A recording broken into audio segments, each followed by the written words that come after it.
Welcome to the network, the educational podcast designed to help our community navigate the four areas of life that I like to call the funky four corners. I've had the opportunity to interview some of my favorite people with one goal in mind: to help the spiritual, physical, mental, and financial health of our people as we navigate this thing called life. Subscribe to the network. You never know, you might need it.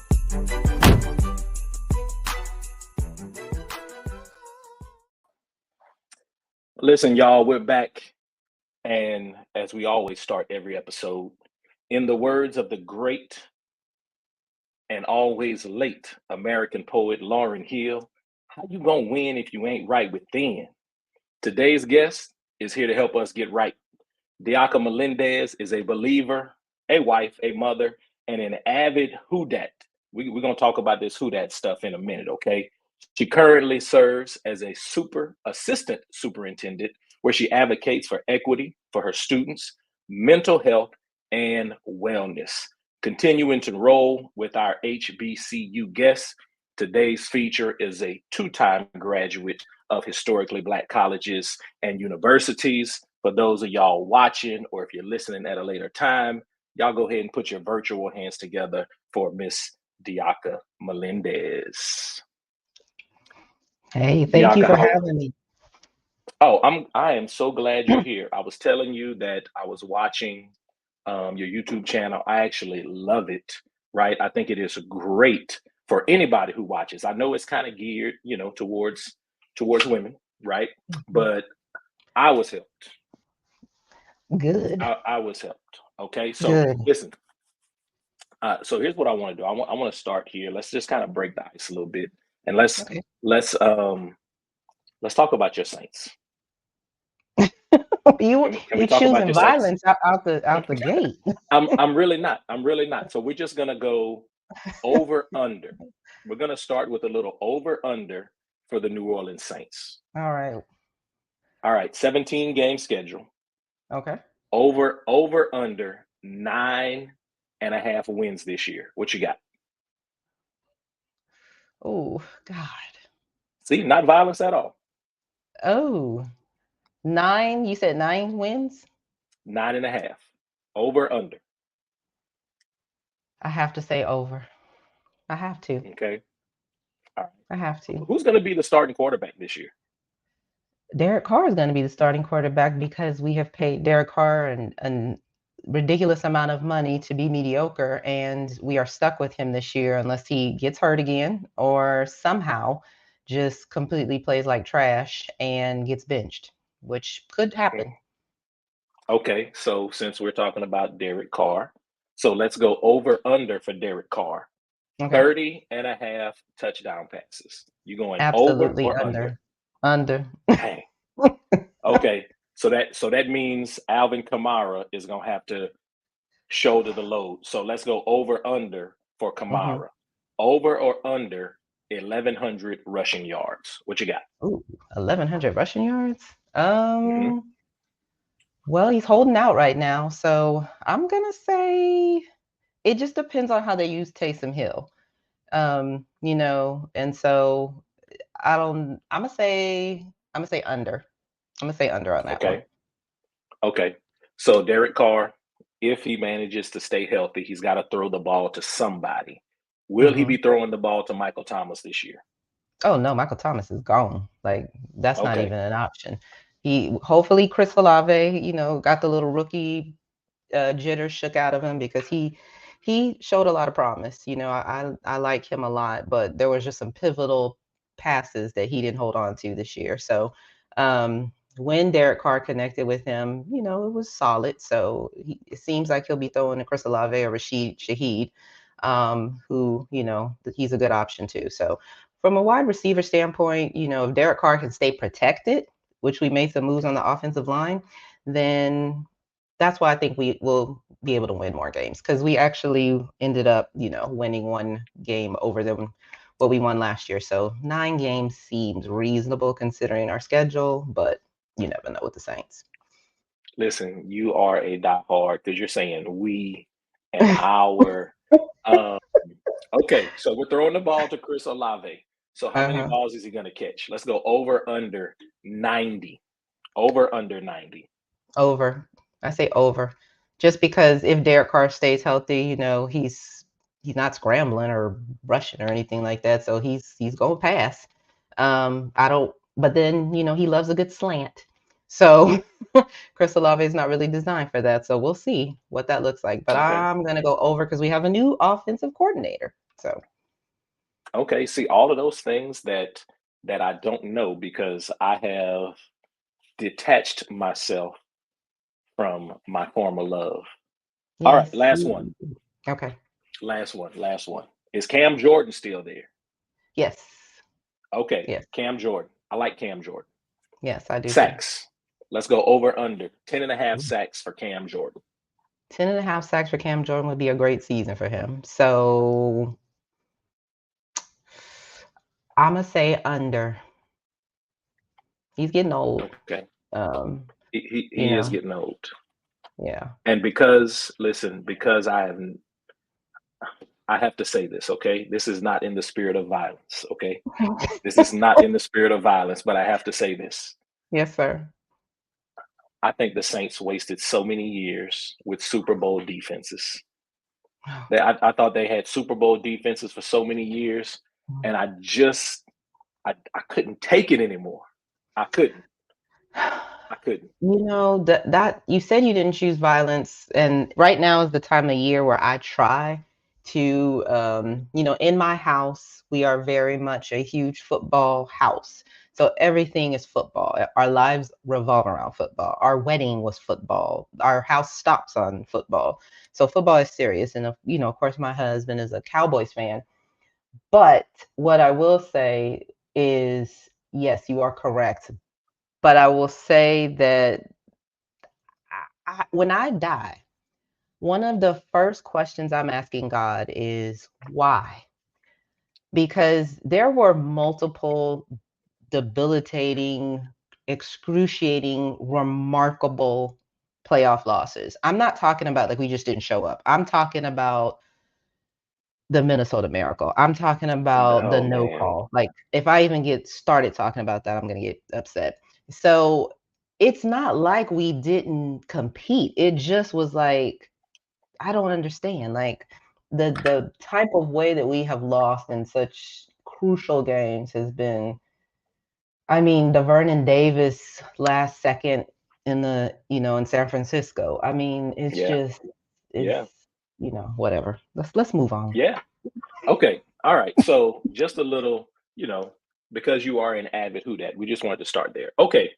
So Diaka, let's kind of Mhm, dive into this thing. Tell us a little bit about yourself and then tell those who are watching and listening where they can find you because mhm. people need to find you because you are filled with wisdom. Well, you would think, based on this conversation, that I would be the one from Louisiana, and you would be the one from California. However, I'm originally from California. I was raised in the San Francisco Bay Area, and made my way to the Southern University and A&M College, where I earned my undergraduate degree in secondary education, and then made it to Houston. It was a choice between Houston, Charlotte, Atlanta at the time. And I was like, okay, it snows in Charlotte and it gets cold in Atlanta. So we ended up in Houston. And so I have been here for, God, 22 years now. Raised my family and I love Houston. I don't plan on probably ever moving out of Texas. And so my whole career has been pretty much in education. I have had the opportunity to serve as a teacher, an athletic coach, and I would be curious to what your viewers think I coached. I got the chance to be an instructional coach. I had a chance to be an assistant principal, an associate principal, a principal, an executive director, and currently an assistant superintendent. And so I've had that true stair-stepper um, journey in my career. And so I'm just grateful to be, I think I always joke and say I'm at the tail end of my career because retirement is in sight. But I'm just somebody out there that like you loves to use the gifts that God has given us, and I just don't want to waste an ounce of the potential and the gifts that God has given me. So, I get a chance to do that through my career, because it's not a job for me. It's a career. It's a calling. Like we work together. I take it super serious. Like those kids, it really matters to me. So that's a little bit about me. I'm a mom. I've got 3 kids. My son is 27, daughter 19, and a 16-year-old. So, and I'm happily married to the most patient man in America. Okay. So I want to start here. So Mhm. the one thing that I stole from you, okay, is saying happy whatever day of the week it is, right? So Yeah. when I send emails, I say, hey, happy Tuesday. When I send text messages, happy Monday. Mhm. Um, that was a difference maker for me. Another thing that and this is what we're going to kind of talk about today Mhm.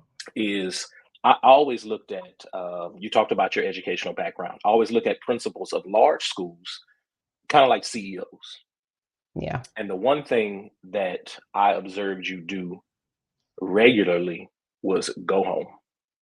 Mm. You did not stay in that building. And I used to always wonder, okay, I know she's got way more on her plate than I have on mine. Why am I still here? And she's going home. How Okay. does she do that? How does she do that? So, Yeah. how do you do that? So, walk us through, and this is kind of what Mhm. your YouTube channel is about. Walk Okay. us through a typical day in your life and talk about how you structure your day to maximize productivity.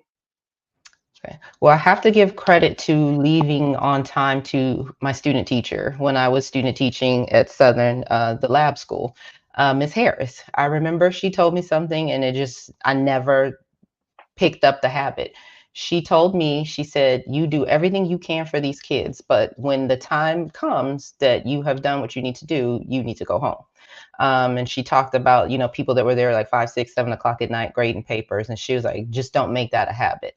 And so that was already kind of just naturally ingrained in me as an educator, but more so as a principal. One of my favorite books, best book probably for me, maybe after the Bible, is Michael Hyatt's Free to Focus. And in that book, he talks about basically capturing back your time, being able to do the things you want to do, but not to do more, which is what a lot of people do. They want to be productive so they can get more done. He talks about being productive so you can actually do less. And so that kind of just really stuck with me. And, of course, he talks in the book, I think he opens when he thinks he's having a heart attack. And, it just always made me think like, okay, as much as I love what I'm doing, as much as I love my career, when I lay down at night and take my last breath, I will not be thinking about teaks. I won't be thinking about duty. I'm not going to be thinking about test scores. I'm not going to be thinking about any of that. I'm going to be thinking about my family and my faith. And so just that being top of mind. And then my husband was very clear that he was going to support me when I became a high school principal, because it was a very demanding job. But his one ask kind of was, do not get consumed to the point where it takes away from family. And I was blessed because my husband was a principal before I was a principal. And so that helped with his understanding. But as far as like my day goes, I do get up pretty early. I get up at 5 o'clock in the morning, pretty much every How day. how long how long have you been getting up at 5 a.m.? Well, two things. I have been getting up at 5 o'clock probably for probably about 15 years. But differently than getting up at 5 o'clock and like working out, because the nature of my job, I had to get up at 5 o'clock in the morning because high school starts at 7 o'clock in the morning. So I had to get up Hmm. early to get ready for work. So I was already getting up at 5 o'clock because I had to be at work at 6:10, 6:05, 6:15. Once I transitioned and came off the campus, I just continued to do it because I was like, oh, I'm already up at 5 o'clock. And so that then turned into, wait a minute, I'm up at 5 o'clock. I could work out. I could do Bible study. I could, spend time with God. I could meditate. I can do some things with this time that I've already been using to get up. So I just didn't let that habit go, and I continue to do it. So I get up at 5 o'clock. The alarm goes off at 4:50. I do not get up out of the bed at 4:50. I probably don't get up out of the bed till about 5:10, 5:15. I get up. I have my workout clothes, everything. I lay all that out the night before. And then I have everything where it needs to be. And then the first thing I do after I, go in the bathroom and do what I got to do and get my workout clothes on, I go upstairs. Depending on how I slept, I may take a pre-workout. I go upstairs, and the first thing I do is I do my Bible study. I start my time with God, and then I work out and get my day started. But I do my planning for the day the night before. So I get out my planner before I go to bed, and I write out everything that I need to do so that when I wake up in the morning, I'm not looking over the day, like the things I got to do. That's happened the night before. So that way in the morning, I'll go back, I'll relook at it.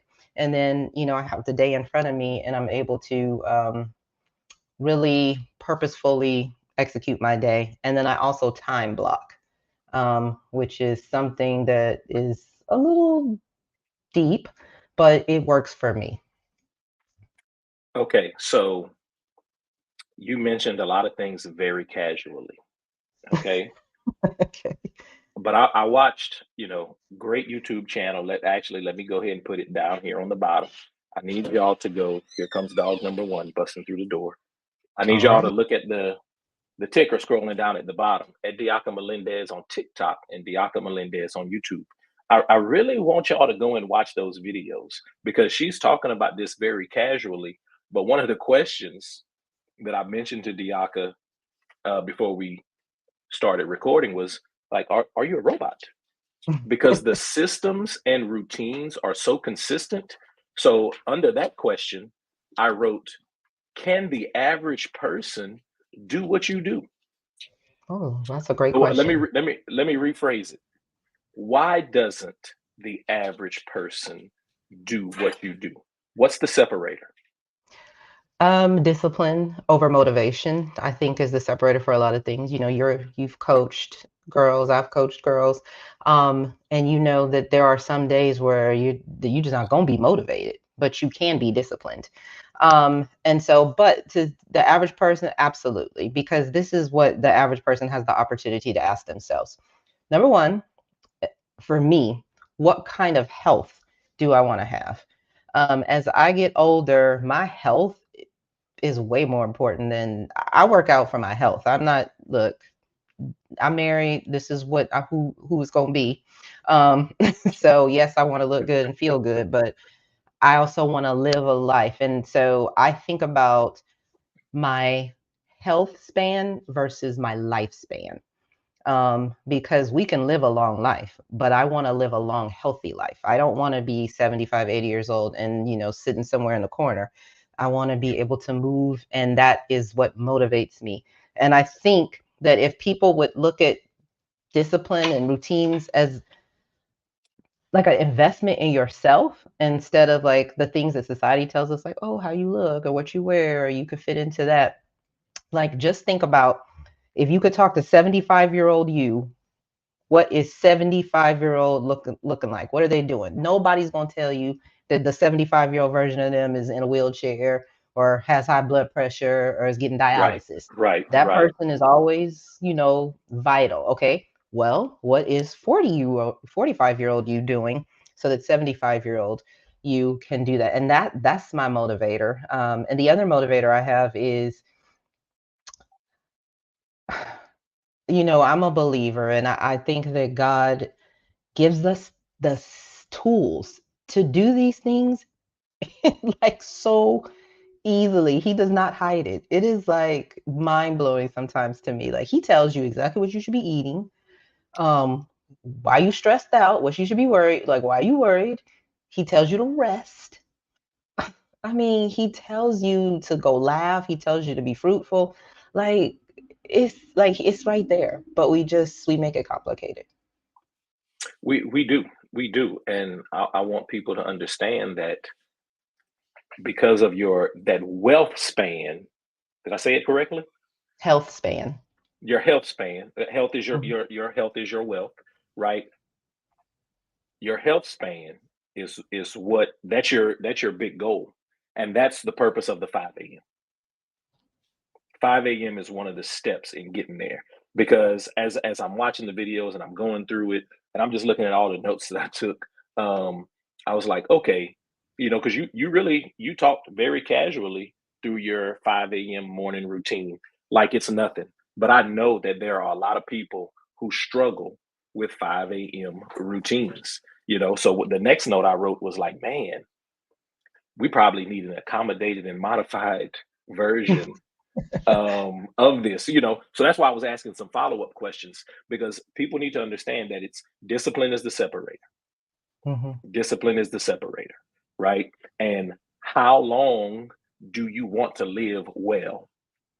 How long do you want to live well? So what is so I know you talked about one of your early mentors telling you, hey, look, don't stay up here all night doing this. But I know that some of that was already in you, right? So Mhm. I'm like ADHD to the seventh power, right? I'm here, I'm there, I'm here, I'm there. I have to block time in order to stay disciplined. It's just I have to be very intentional about it. It's not just in me, right? So um my question is, where was that, or how was that ingrained in you? Were your parents that way? Did you have siblings that way, an aunt or an uncle? Where did you get that? Well, I'm the oldest. So Okay. no, my mom, when I tell you my mother was the polar opposite of me, like oh, we don't need a plan. And so my dad isn't like that either. Um, I think it's just being the oldest, when you're the oldest daughter, oldest granddaughter. Um, and I will say this, because I've had some time to reflect on this as an adult. My parents had me very young. My mom was 18. I think my dad was 21. And so my parents were the young parents growing up. And if you've ever had the young parents growing up, like, it blows my mind that when my mom was like 31, I was 13. And so because I had the young parents, they were trying to figure stuff out. Like at the time, it just was like normal, but now as an adult, I'm like, oh my God.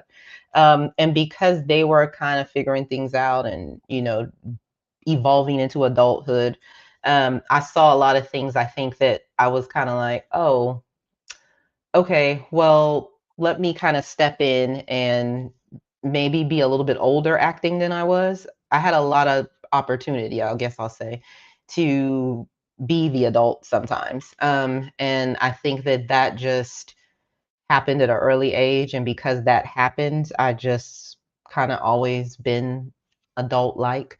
I mean, even 13, 14-year-old me. But there was some specific time span, when I was probably about 12 or 13, where my parents were separated and there was a lot going on that, I kind of just had to step up. And once I kind of stepped up, I just stayed there and never Just came kind of out of it. stayed So there. yeah, Okay. yeah. Because y'all, I'm telling you, the level of discipline and organization. So there's a lot of you out there who probably have never worked in education, but it's hellacious. Um, Mm. it It's a is. nice way of saying it. It's a nice word. Yeah, it is. The workload is tremendous. So watching you and the discipline that you have displayed has been awesome. So how would you rate yourself discipline wise on a scale of 1 to 10? An One eight. being okay. Eight. So you've Eight. thought about that. Oh yeah, hands down, an 8. Okay. I don't, I'm disciplined, but I'm not insane. Um, because my discipline wanes. I will say that. Like right now, I'm in the middle of restarting like a running program. I run, but like I'll back off of it. So the month of May is like in a super busy month for me. I'm over graduation, so the month of May, I never got off track, but I definitely got off kilter. And the crazy thing is, and I just this was like the first time in my life I realized how old I was. I work out all the time. All the time. I work out all the time, and for the most part, I eat right. For the month of May, I probably slacked off on some workouts, and I ain't gonna I did not eat very well. I gained like 7 pounds in like 3.5, 4 weeks. I have never Yeah, in my life gained weight that fast, that quick. I was like, this, oh, no, this can't be right. Oh, it was right. So I say that to say that I'm disciplined, but I do have ebbs and flows where I will get off. But what I think helps me is I operate off of something called the zone of safety. And I recommend that for everybody. The zone of safety, I create this in multiple areas of my life, but there's a box and I'm in the box and there is a zone and I'll use weight. Like say I'm 150, which clearly is not my weight, but let's just say I was 150 pounds. My zone of safety is I can't get over 165. If I'm below 150, I'm on the house money. But I can gain weight. I'll creep up. But that zone of safety between 150 and 165, I can never go over the zone of safety.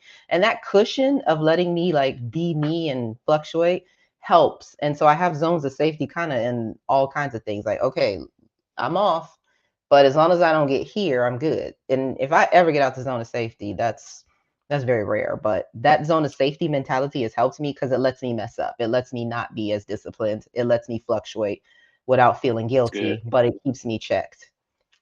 That's good. So for you people who need accommodations and modifications, give yourself a little wiggle room. Oh yeah. Give yourself some wiggle room. You don't have to be so stringent. Okay, so Mhm. you get up in the morning, you read your Bible. Are you reading a Bible app or are you actually reading the good book? I have a devotional. Charles Stanley is well, he's passed on. I think he passed away 2023. He was a pastor. I don't know where he was out of. My mother used to watch him. I mean, he was on TV. So I remember as a child, Hmm. she would watch him. And so she used to get the devotionals. I think they're called In Touch. Oh, look, here it is right here. In Touch with Charles um, Stanley. I want to say yes. that was the name of the program on television as well. Yeah, In Touch. I think so. Hmm. So, yeah, so I get these devotionals, and what I love about them is that there's one for every day. So it tells you every day, it's just like a page. That's it, like a half a page. So I read it, I highlight the things that resonate, and then I just take a post-it and write little notes about, what stuck out to me, what I took from it.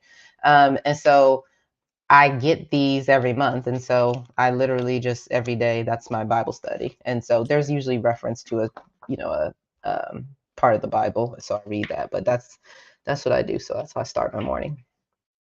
Okay, okay. And I was asking because I'm wondering if there are any specific tools or technologies that you use to enhance your productivity. A good old I'm old school as much as you would think. And I actually just uploaded a video today about my tools. That's crazy that you asked. Okay, And okay, so okay. I'm going over my two main tools, which are my planner, which is the Free to Focus planner, and I do use Notion. So I'm half and half. I use Notion to kind of have my checklist of the things that I do to start my day and kind of keep track of, what the workouts are I do and yada yada yada. And then I'm old Hmm. school. Like I still write stuff down. So I have my planner. I literally just this is a new one because I do one every quarter. And so I will be setting up the new one for July, August, and September. And so those two tools are what keep me on track and keep me accountable. So full focus planner and then Notion for people. So I think honestly, if you like a paper planner, that's enough. If you like digital, Notion's enough. I just kind of like a little bit of both of them. Okay, that's good. I'm gonna borrow that idea of Hmm. planning quarterly. I Oh, need I that love will quarterly help. planning. That's gonna help somebody like me with a high level of ADHD. Are you a Okay. yearly planner? Um, I am more like a biweekly. I kind of go 2 weeks Okay. at a time. Okay. And that kind of works for me. But I'm gonna try to work my way to 90 days. Okay. I'm trying to work my way there. So I'll probably go, I'll probably start monthly. I always Mhm. have an idea of what's coming up, but I want to Mhm. do a better job of making checklists and Mhm. following up and doing some delegation and things like that. So those are areas of growth Mm. for me. Okay. I like that. Um, what advice would you give someone that is struggling with discipline, like specifically discipline? Like, oh my goodness, I just watched all Diaka's videos. I could never. I don't know how she does it. If you could say, listen, this is where I need you to start, what would you Mhm. tell them? I would say start with your routine. What is it that, because this is the thing too. 5 o'clock is like the trendy thing, now. Like, oh, get up at 5 o'clock and work out. You could do the exact same thing at 9 o'clock in the morning. Like, it doesn't matter what Hmm. time you're doing it. That's just what works for me. So I think people like to romanticize the whole 5 o'clock, in the morning. Let's get up and get it busy. That's the time that works for me. So I would say to look at your routine. I'm a big believer in what you spend time doing is what you gonna get. And so looking at your routines, like first of all, even before that, what's your why? What are your goals? I have three simple whys for me. Number one, I want to be aligned to the purpose that God has put in me, and sometimes I don't know what that is. I want That's good. to be healthy, and not just healthy like where I can go run. I want to be healthy where, like I said, my health span. I'm long term thinking. And then the third one is I want to be balanced and happy. Notice I didn't say rich. Notice I didn't say successful. Notice I didn't say material things. Um, and so I would just say start with your why. Like, and then does your routine support your why? And then what are like one or two steps? Like, I didn't like start working out at 5 o'clock in the morning. Like, just one day I was like, okay, I'm going to do it every day. It was like maybe 1 or 2 days. And then that turned into 3 or 4 days. And then what happened to me is there was a light bulb moment, which was I was walking in at 5 o'clock, 5:30, and coming home from work, and I had already worked out. I was like, oh, like I'm home, and like for the rest of the evening, I don't really have to Oh do my anything. goodness. And so yeah, that's that. So I would say start with your routine, and then I would say don't let anybody tell you what that needs to look like. Like, whatever it is that it's going to feel good for you, make it feel good for you. Don't compare yourself to anybody.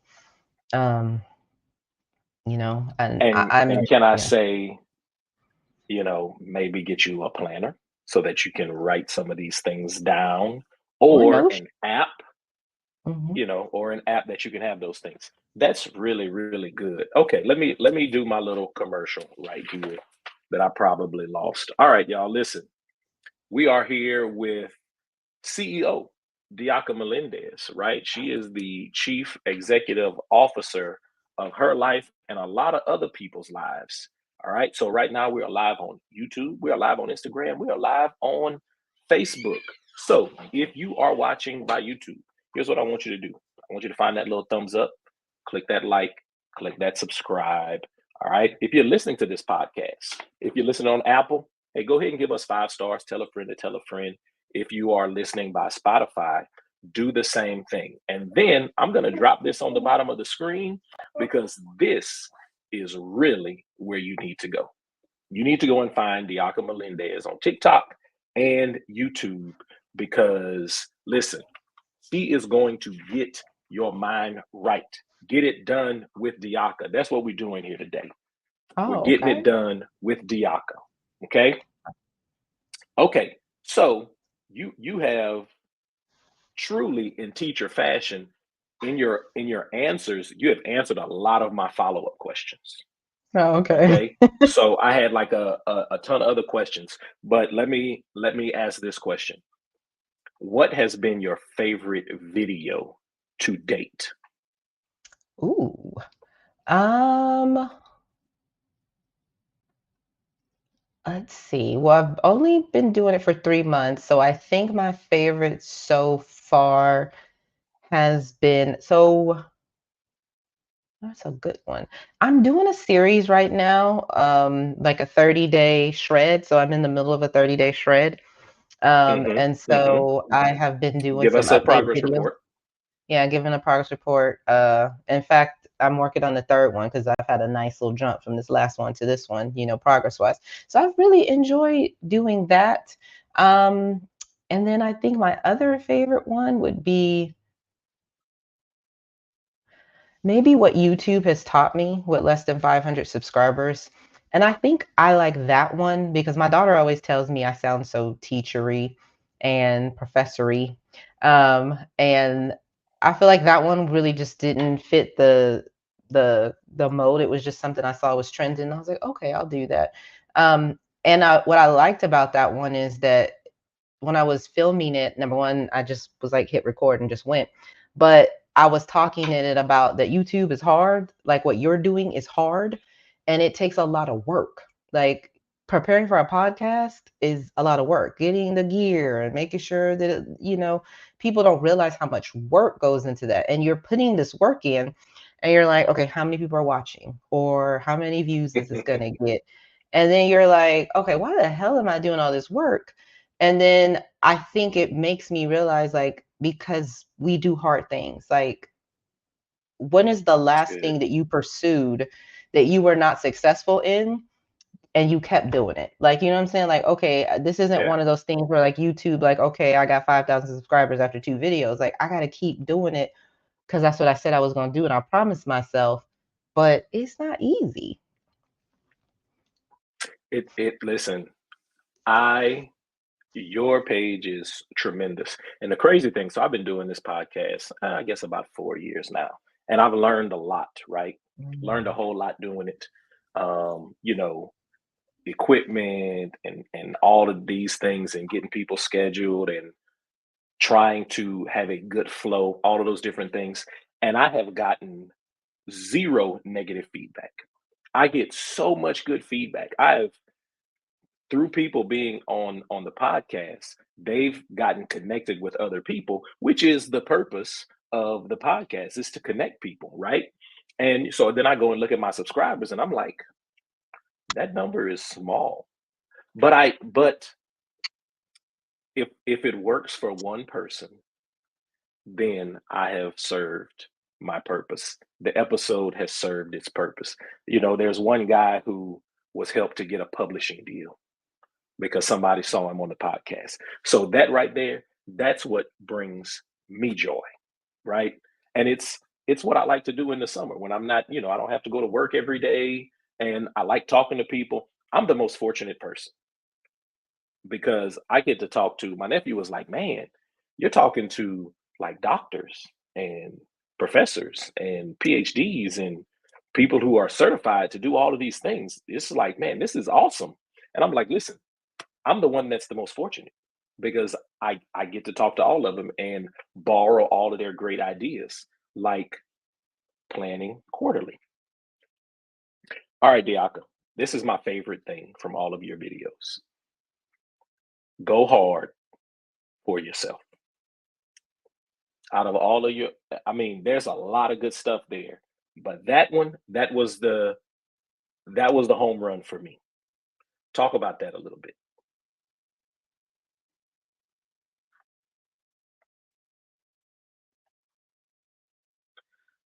Diaka. You muted yourself.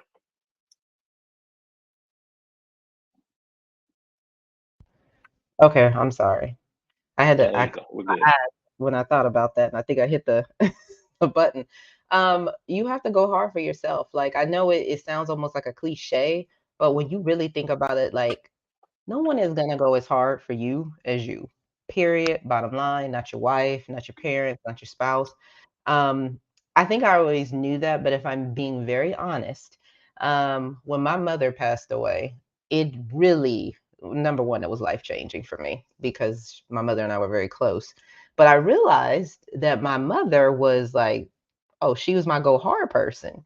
She was the person that like if I was thinking about something, but I really wasn't sure, even though I was sure, but I just kind of need to call her and maybe, I wouldn't even say it. I would just be like, oh, I'm thinking about this, but I wouldn't say like that I was in a dilemma, but she would pick up, and she would know, like, and she would say the things that I needed to hear. And I realized, like, just the champion and the cheerleader that she was. And I realized, in her passing, that what she was teaching me was to go hard for me. Like, she equipped me to go hard for me, to make sure. And those were the life lessons that she constantly would pour into me. My mom was old school, so if you wanted something, you was gonna work for it. Even though she was young, if you wanted to go someplace, you wanted to have something, you were gonna, justify it and work for it. And so I learned very early on in my dad's work ethic, like to this day, I will say, like, his work ethic was second to none. And so I'm betting on me. Like, I'm betting on me and I'm betting on God. And if those two things, come together, then who am I to limit God on what he can do for me and with me? And so I go hard for yourself. Like, people will go hard for, look, I go hard for other people's kids. I go hard for my kids. But who's gonna go hard for me? Like, who's gonna go hard for you? Like, you. I You. saw a post today, and it was awesome. It said, "Listen, you've watered long enough. It's your turn to be the garden." Oh, I love that. I thought that was excellent. Listen, y'all, you got to go hard for yourself. Take care of you. What do you want your health span to be? How are you going to get that done? Do you need a planner? Do you need a paper planner, a digital planner? Do you need a Bible app? Do you need to subscribe to Charles Stanley's devotional? Whatever it is that you need to do, you don't have to get up at 5 a.m. like Diaka does. She just told you that. Go hard for yourself, do what works for you, and make sure that you give yourself some wiggle room, also known as grace, or like Diaka told us, safety zones. Mm-hmm. Make sure you do that for yourself. All right, Diaka, we're getting ready to pivot. Okay. All right. So I got a game. Do you mind playing this game with me? Not at all. All right. So we're gonna play Who Said That? Okay. Okay. So I'm gonna give you quotes from Black celebrities. Okay. Okay. I will also give you a hint. Okay. Okay. I will also give you a hint, and we'll see if you know who said that. Okay. Okay. Let's start with this one. I am not afraid of storms, for I am learning how to sail my ship. Here's your hint. This actress is known for her roles in Scandal and Django Unchained. Okay. Kerry Washington. Okay, there we go. So we started with an easy one. Okay, we Okay. started with an easy one. All right, here we go. This one's a little more difficult. Success is to be measured not so much by the position that one has reached in life as by the obstacles which he has overcome. You ready for your hint? Yeah, I'm gonna need one. All right, so this guy was an educator and an author, prominent leader in the African American community in the early 20th century. So this is an early 1900s guy. Ooh. He kind of had big ears. Booker T. Washington. Booker T. Washington. What gave it away? The big ears. I mean, Thank we were God for social pictures. studies teachers. It would be a shame. Like, I feel like the social studies teacher get it together. All right, here we go. So listen, this singer and actress, she's half of probably a huge power couple. Okay, so she said the most alluring thing a woman can have is confidence. Well, go with Beyonce. That would be Beyonce. Oh, Okay, look all at right, here we me. go. All right, here we go. Here we go. Here we go. Um, oh, that hint is too easy. All right, let's try this one. It's not the load that breaks you down; it's the way you carry it. Oh, I don't know, but that's a good quote. It's Um, not the load that breaks you down; it's the way you carry it. This woman was a poet and a civil rights activist. Ooh, Nikki Giovanni? Oh, you said was, though, because she's still alive. So was. Not Zora Neale Hurston. Maya Angelou? I know why the cage bird sings. Okay. I wanted to say Maya Angelou. It just seemed like so obvious when you said poet. So I was thinking, I overthought that. Okay. All right, here's the next one. If you pray, I won't be long.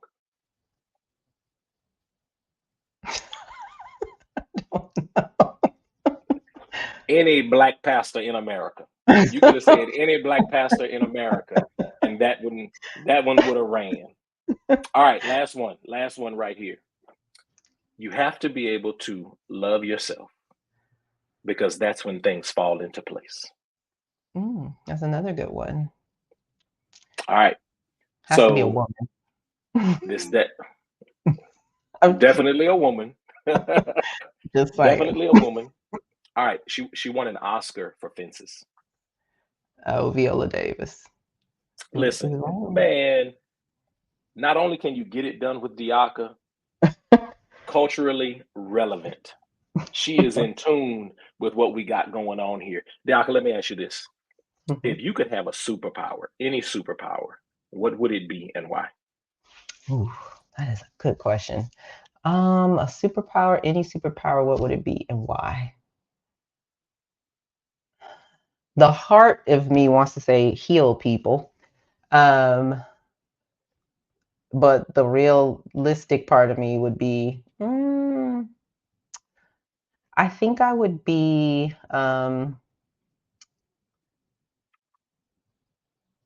gosh, that has me stumped. Superpower, I would selectively read minds.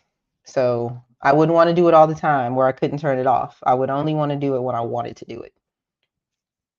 That's what I would do. That's dangerous. Very. Like, is she reading my mind right now? Exactly. But only when I want to. Okay. So listen, I had to ask you that question because you're not just a shero, you are a super shero. I feel like I'm qualified to say that because I worked under you and watched you, and I watched all your videos. Well, all right, thank you. And I think I'm subscribed to your channel. I had to make sure good. I hope to help so. you get your numbers up. Okay. Trying to help you get your numbers up. All right, Diaka, we're coming down to the end of this episode. We only got 2 segments left. This segment is called Good Medicine. Okay. So what I want you to do is prescribe something that was life-changing for you to our audience. Something that was life-changing for you that you would like to prescribe to our audience. We call this good medicine.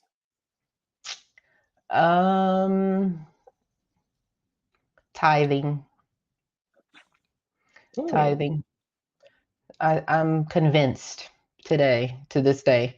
It was something my grandmother used to tell me to do all the time. And it was kind of like one of those things when I was like in college, I was like, but when I became a teacher, I was like, I'll do it. Just why not? I mean, at the time I was in Baton Rouge making I think my check was $780. So I was like, I'll give you my $78. And so I just did it, and I kind of just stuck with it. And I am convinced that because of that the 90% that I have, God has blessed and protected, and tithing. That's good. That is really good. Giving is a lifestyle. So if you're hearing that and the first thing you did was cringe, then I would like to suggest that you explore your heart in the space of giving. Are you a giver? Are you a giver? It's a lifestyle, right? It's God doesn't want you to be obligated. We're not going to Bible study. Okay, here we go, Diaka. Here we go. Last segment. It's called You Didn't Ask. Okay. So what unsolicited advice would you like to share with our watching and listening audience? Nobody asked for this, but you're going to give it to us anyway. What you got? Who? Unsolicited advice.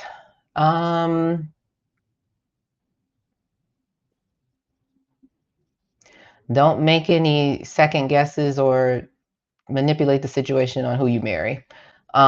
Make sure that the person that you say I do to is there's no part of you that's like, he does this or she does this, or I could overlook that.